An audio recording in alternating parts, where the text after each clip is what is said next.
So all we do is suspension and brake. We just specialise in that area, so that's the stuff that we look after and that's the stuff that we specialise in. Get your game face on. Get your game face Welcome on. to the AFL Outer East Premier Division Footy Show, coming to you from Studio B, Game Face Central in Dandenong. I'm Dan Lonigan. Let's have a look at our headlines. And Beaconsfield, no certainties yet to make the finals, let alone secure the double chances. They suffer their second loss in a row. Maybe our guests will have something to say about that. We'll introduce them shortly.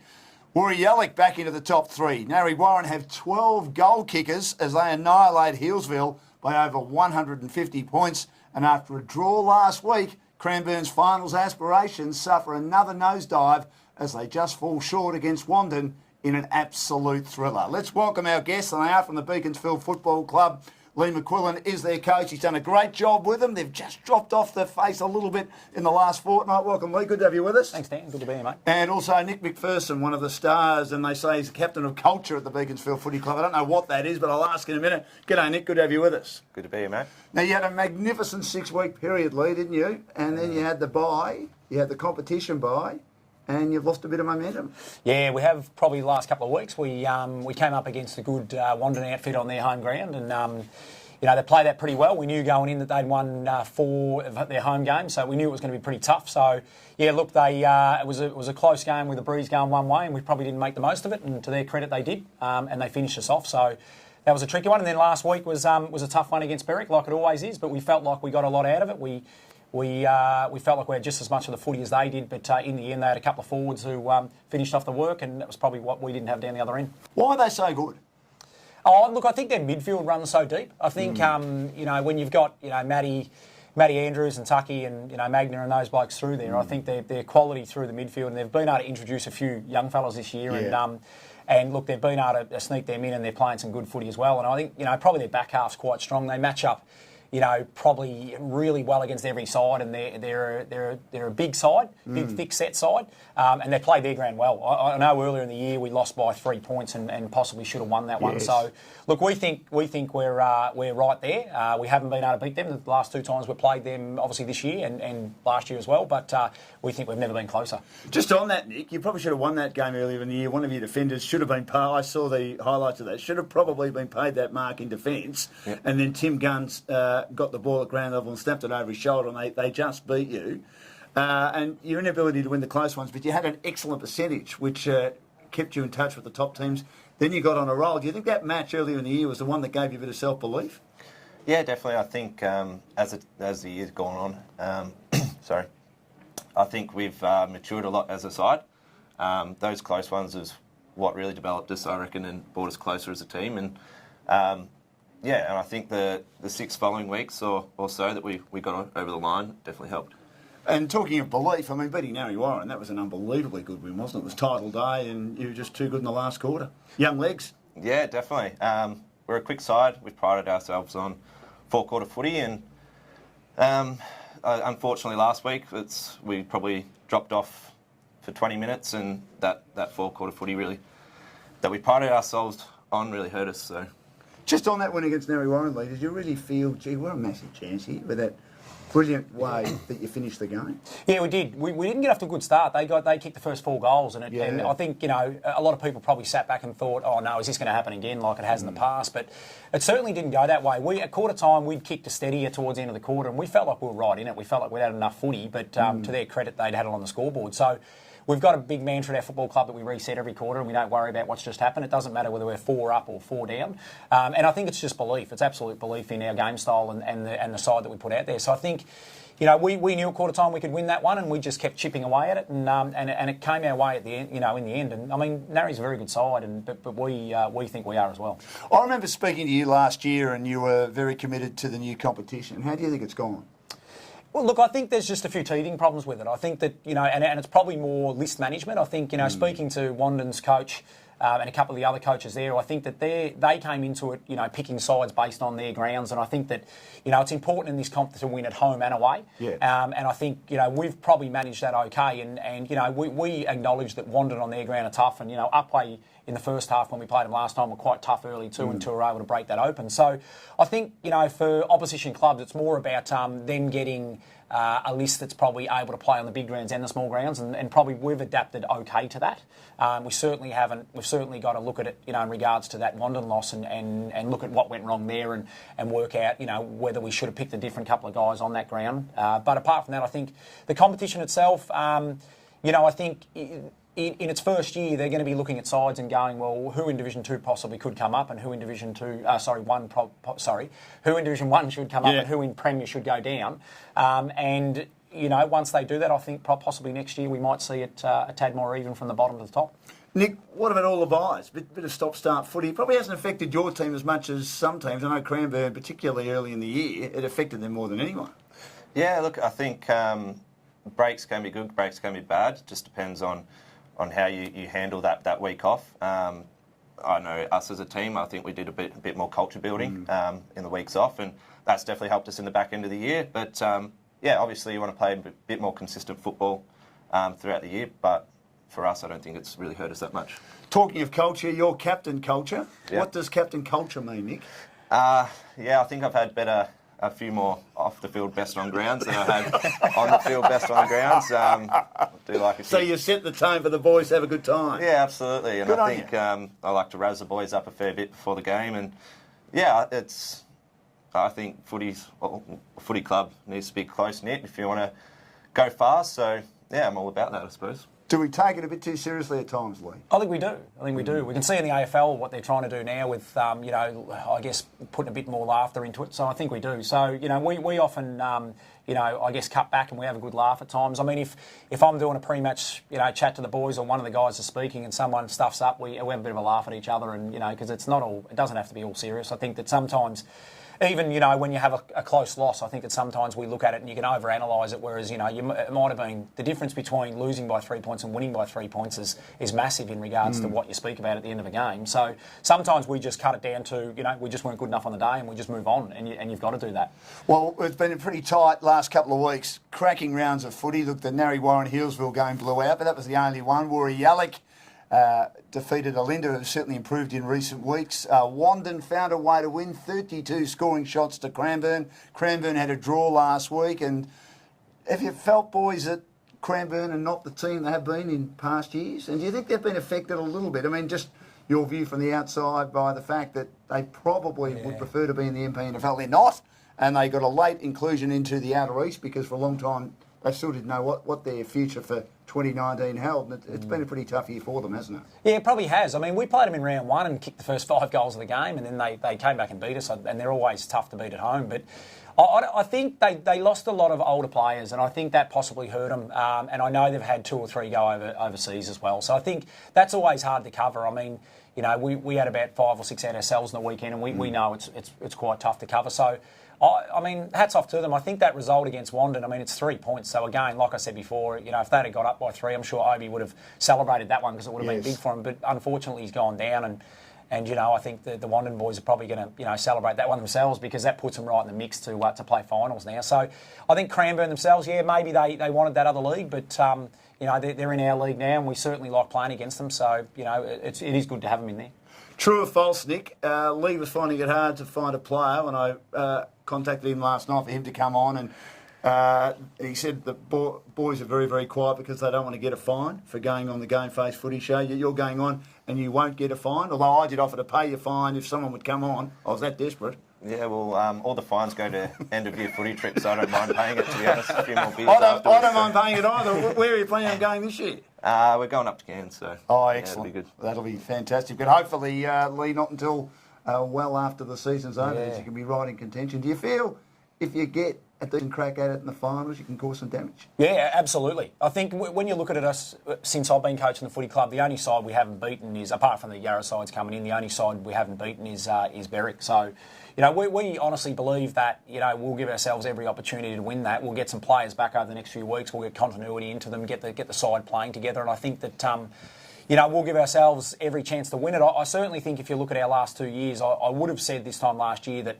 we're sort of the younger brother. We're trying to catch them. But I reckon, in regards to our list and the maturing and the footy we're playing and everything, that we actually have caught them. Now we need to beat them.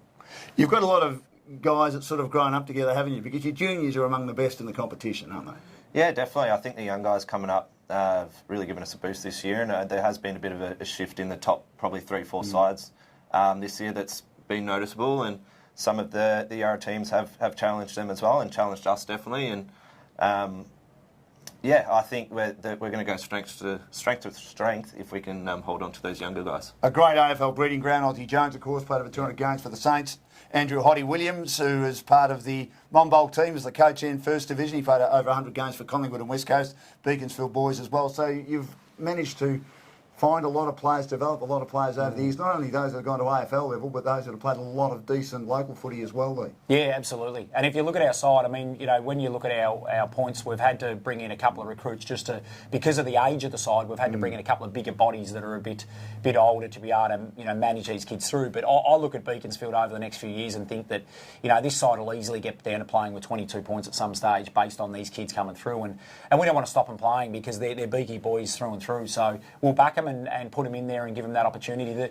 The probably challenge for us is maintaining them because you've got a lot of clubs in lower leagues around us that sort of come, sniffing around for players. And we're building a culture where, it's a winning culture and we want them to be there with us.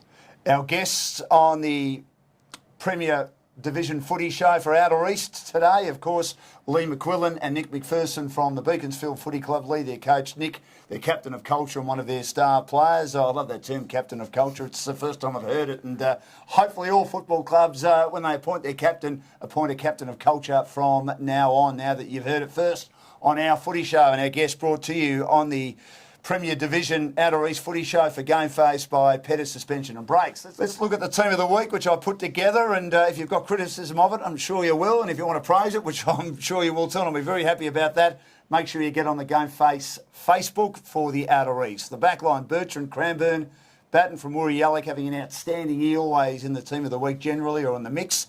And Risley, his teammate from Woori who was at Berwick last year. Jake Bowd having a wonderful year for Beaconsfield on the half-back line. Jake Richardson, Narry Warren, sensational at centre half-back. And Hillard from Berwick.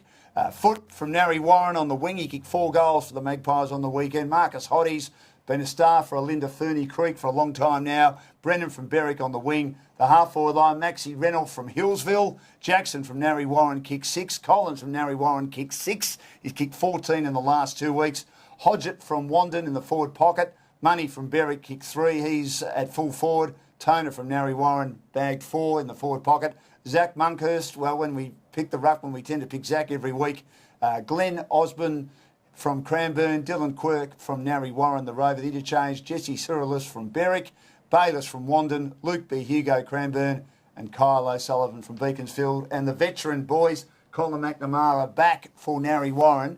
A little bit unlucky that he wasn't chosen. Do you like that for a team? I don't mind it. I reckon you've done pretty well there. It's obviously we've played against a few of those guys. Hodgett from Wandon's an interesting player. Is he? Yeah, he's a real handy forward and hard to sort of match up on. And obviously, Jackson and Collins and Toner are pretty dangerous down there for Narry. So, yeah, I like your side. It's pretty good. How do you match up on Hodgett when you've also got to match up on Van Eunen and Big Daniel Gorringe? Yeah, look, it's a nightmare, and especially on their small ground. I think that the three of them they really cause you trouble. And look, the brand they play is, it's a centre clearance. It's sitting on their head. So really hard to match up on them, and they kick goals every week. I mean, when we got them in our ground, we split them, and we found that, getting them out in the open one-on-one, sort of held in our favour. But on their small ground, they play it well. They're hard to beat. They're big boys.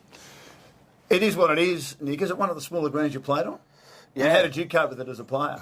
It's pretty easy to cover. It's a pretty small ground. I was out on the wing for a little bit as well, which pretty shallow wings. So, look, you adapt, and I suppose when your wingers do become midfielders and the ground comes smaller and everyone's sort of a midfielder in their own right. So it's just trying to win that clearance footy and that in-tight stuff. And if you can get on the outside, I think, move it quick, you can tear sides apart. But obviously Wandon have mastered it, but not us yet.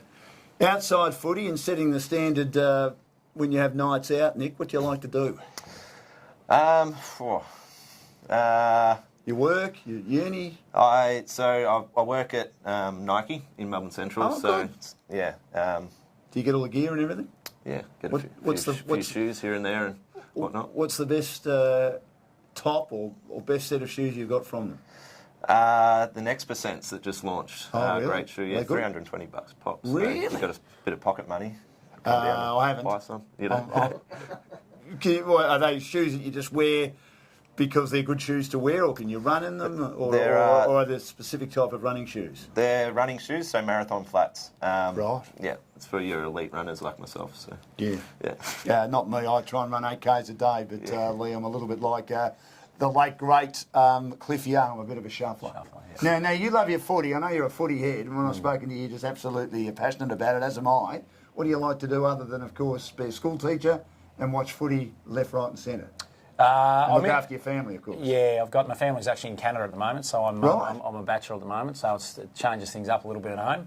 I'm a runner. I like to get out and keep quite fit. I'm pretty active, obviously, spend a lot of time with the family and do a lot of travelling overseas when footy's not on. So, favourite place to go to? I have to say Canada, don't I? I'd probably have to say Canada. Yeah. Yeah. But I've been to over 30 countries, so places like India and Egypt and I haven't been to Canada, but I hear it's a great place. I've got a couple of cousins there. I've got to get there one day. Yeah, it's a cracking place, especially the Rocky Mountains. My wife comes from Alberta. That's where they are right now, and but all that coast is fantastic. So yeah. Did you meet her over there, or did you meet her here? No, I met her in London when I was backpacking. Yeah, some time ago, 2003, and we've been together ever since. I've lived 2 years in Canada, and I've lived a year in New Zealand, and the rest of them in Australia. I haven't had the privilege. My two brothers did it of backpacking and travelling around overseas. Our producer, the coach, I think he's been to as many countries as you, Lee. I'd love to see. I think he might have been to about 28 or 29. You've been to 30. But it is something that you should do if you get an opportunity, isn't it? Yeah, for sure. And it's interesting too. There's a lot of AFL football actually in other countries too. So I've played a bit over in Canada and played a bit in England and a bit in New Zealand as well. So you can still have that addiction that I've got over there as well and see it overseas. So. But yeah, I'd tell anyone that any downtime they get, they should be outside of football season, obviously, because we want these young fellas playing footy. But yeah. Just on that, does that annoy you when players say, I'm taking a few weeks off? I've seen a lot of it in local footy, covering a lot of the leagues this year for Game Face, where clubs are saying, well, we've got a lot of injuries, but we've got 3 or 4 guys unavailable because they're travelling. I understand it's a great time of year to travel overseas. The weather's hot over in Europe, not so much London, but in other parts of Europe and in America, etc. Yeah, it can be frustrating. I think when I coached in the amateurs, it would happen regularly, and the amateurs are a little bit different to our football. At our football, at our level, it doesn't happen that often, but you see Cranbourne losing a couple of key players, and it's probably affected them in regards to confidence too, I think. But you look at us, we've had Jake Cameron go overseas a couple of weeks, and he's pretty big for us at centre forward. He's back this coming week, and we had Hayden Brough, who probably came on board and played 6 or 7 senior games, and then he went away for 2 weeks. He went over to climb to base camp at Everest, which is good for a fitness side of things. But he's had to earn his spot now through the development side. So I put it to them that it's all well and good that you're going to travel overseas, but because it's during footy season, it sort of stuffs up our continuity. That they realise they've got to come back through the development side to win their spot. It's pretty hard to carry footy up Mount Everest, isn't it? It is. I'm sure he would have tried, though. Yeah, would have been interesting. Now, Nick, do you like to travel too? Have you travelled much yourself? Yeah, I've done a little bit of travelling probably over the past year. I've been to Thailand, Bali, sort of the standard places, and looking to go to the US probably in about a month. So won a trip actually. I got Manager of the Year for Nike. And where are you going in the US? So Portland, going to Nike World Headquarters for all expenses paid. So pretty happy with that. You'll love that. Yeah, unfortunately it falls in the finals, but hopefully I can work around that and get back for a Saturday game. Excellent, very good. Enjoy that. Now let's have a look at the ladder. Berwick's still a game clear of Narre Warren at the top of the table. Woori Yallock coming home strongly on 38 points with that draw. They've got a poor percentage, but it doesn't matter now they've got the draw. They're a game and a half ahead of Beaconsfield in 4th spot. Then Wandon on 28, just ahead of Cranbourne, who are looking shaky. But Cranbourne have a much better percentage of Wandon, around 30% better. But Wandon finding a way to win the close ones, especially on their smaller ground. Alinda on 20 points with Upwey Tacoma and Hillsville holding up the bottom of the ladder. As we have a look at this week, gentlemen, Beaconsfield against Upwey Tacoma. Upwey have had the week off. Lee, what do you need to do to beat them? And they're going through a bit of a rough patch at the moment. Yeah, they are, and they like I said before, they put it up to us for a good half a game last time. So we don't take anyone lightly. We'll get a good look at them this week. We'll cut some footage on them, and then we'll have a look at what we need to do. I think for us it's to get off to a good start, and really we want to use the expanses of our ground because they certainly don't have that sort of space to be able to work in. So we figure if we can play our brand beaky footy on the wide expanses, that fingers crossed that'll be enough to get the job done. You're pretty confident, Nick, that they can win? Yeah, definitely on our ground. I think we're well known for our run and spread, and we play our ground pretty well. So if we can keep doing that and keep to our four-quarter efforts, I think we'll come away with the win. Does the coach ever give you a spray? A few times, yeah. If we do the wrong thing, I suppose. But Do you like giving a spray, or do you do it as an absolute last resort? The last resort. I try and keep as positive Coaching's as possible. changed, hasn't it? It has. It Yeah. has. Yeah. It's all about relationships and all about that bonding. So I think I try and keep it as last resort. But there's been a couple of times this year when I've gone out pretty frustrated and questioned the boys on that effort. Yeah. And but they've lifted to their credit. That's what it's all about, isn't it? Yeah, I mean, absolutely. Just the effort. Yeah. I was watching my son play a school football match today, and he said he didn't want to go out and warm up before the match. You thought you had this game won. Do you want to play or not? And they've come out and kicked 2 goals in the second half and got over the line and won. So, and they're only 13 or 14. That's often all you need, isn't it? Absolutely. Yeah. Terrific. Yeah. Wandon against Narry Warren. Big game for Wandon to see if they can win at home. They're always very hard to beat at home, aren't they, Nick, as we've spoken about a lot today. But Narry, a very good side. I mean, they had a good hit out last week. A lot of players kicking goals. And if they can get on the end of it, we know how potent that forward line is. And what about Michael Collins? He just keeps on keeping on, doesn't he? And Colin McNamara have been back in the team. yeah, I think they're a very strong team, and we've come up against them twice and knocked us off the first time, and we brought our game the second time. So I feel if they bring that to Wandon on their ground and switch the ball like they do pretty well and play their fast footy, I think they could knock them off, yeah.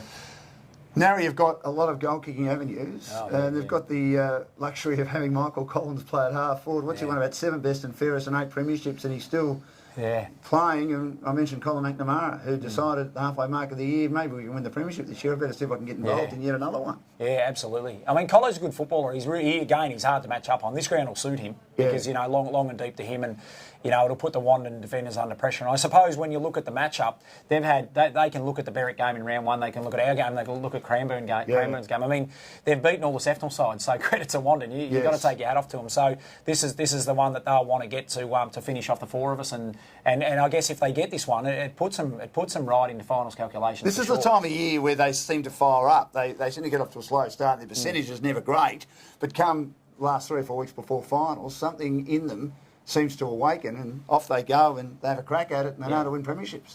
Yeah, absolutely, and a bit of a different side this year. A few younger blokes coming through. They've backed their locals, which is great to see as well. And I think that they're a huge danger. They certainly are. We don't we're happy to have got the win against them. We had belief in that. We believe we can beat them as well. But they'll believe they can beat us. And I think it'll be a cracker come that time of the year, and hopefully, I mean, we're going to be fighting with Rory Yallock for that spot anyway. So hopefully, fingers crossed, it's us that can get into that double chance contention, and then we get a look at either Narry or Berwick in that first final. But there's a fair bit to play out in the next month. Oh, it's going to be a terrific end of the season. Rory Yallock and Berwick is a massive game. We know Rory have just kept on keeping on all year under Brian Jack Cole, their veteran coach, has been around local footy for a long time, especially in the Northern League, and he coached Hillsville to a premiership a few years ago. And Nick, who do you like here? Berwick, of course, you had a good look at them last week, but Warrior playing good footy.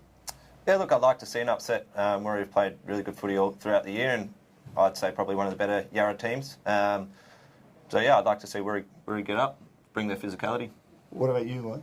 I think it'll be a good game. Yeah, it will be. Like Warrior's ground's interesting. It's probably fairly similar to Berwick. I mean, I guess Warrior's going to have to stop. Berwick switch the ball. It's not as small as some of the grounds, is it? No, it's not as small as some of the grounds, and they Berwick switch it quite well. So, and I mean, probably the biggest thing here is going to be Risley and having a great understanding of Berwick. I mean, he's played in those flags. He's an exceptional player, and I think he'll have a good insight. And I think he might even take over the reins this week. And you think so? I reckon he probably will. He's got a fair bit of intel on those boys, so it should be a cracking matchup, that one. Look forward to that. I mean, the last couple of weeks we said how good the Premier League matches have been, and we've got a couple of wonderful matchups as well. And Cranbourne at home to Hillsville, they need a percentage booster, Nick, just to keep their finals chances alive. You have to remember they've got the bye as well, so it won't affect them too much, the percentage, but they just want to get back on the winners list, don't they, and just make sure they're in the hunt. Yeah, absolutely. I think it'll be probably a big confidence builder, this one, so if they can get away with a big win, and build some momentum into the back end of the year, for sure. And it's been a tough year for Hillsville there, hasn't it? It has. I spoke to a few of their players afterwards. I've coached a couple of those boys, and they were saying how they've they've had a few go overseas, and they had a bit of a change at the end of the season where they lost a few players and everything. So I think it's been real tough for them, and you know, I guess they're probably as a club maybe looking to reload next year. You know, wherever they are in Division 1 possibly, and it'll probably be good for the club. We certainly love playing on the ground. It's a beautiful ground. It's a beautiful ground. You think that's where the finals will be? I'd love the finals to be there. I think that'd be fantastic. I think it'd be a great result for us Sefnal clubs for sure, because we love the expanses and you know, really open and nice club when we went down there. So we loved you know, them hosting us. Well, we'll just have to wait and see. As I said, we don't know as yet what the Outer East are going to do with the finals venues, but that'll be discussed and announced very soon. And obviously, it's up to the clubs to put in an expression of interest. I'm sure most clubs will do that. Your club have got, as I keep telling Coach, have got one of the best facilities, best social club rooms I've ever seen. Excellent ground. So obviously, if you're playing finals, there still might be a chance for first or second division matches to be played there. Just before I let you go, just overall, your view on the competition. It was something that needed to change for the Sefnal comp. I mean, has it reinvigorated your football club? Has it reinvigorated you as a coach? Has it reinvigorated you as a player, Nick, that you're playing against different teams every week? Yeah, I think it's a good mix-up playing against different teams. I feel there's still a pretty big gap between probably top 4, bottom 4, but who knows, there might be a few changes and might close up next year, and just hoping we just want to keep playing good footy against good sides. So You'd like less buys, Lee? I'd like less buys, yeah. I think the season's a bit long. I think that going right into the Friday before the AFL Grand Finals is probably a bit of a stretch. I mean, we Do you understand why they're doing it?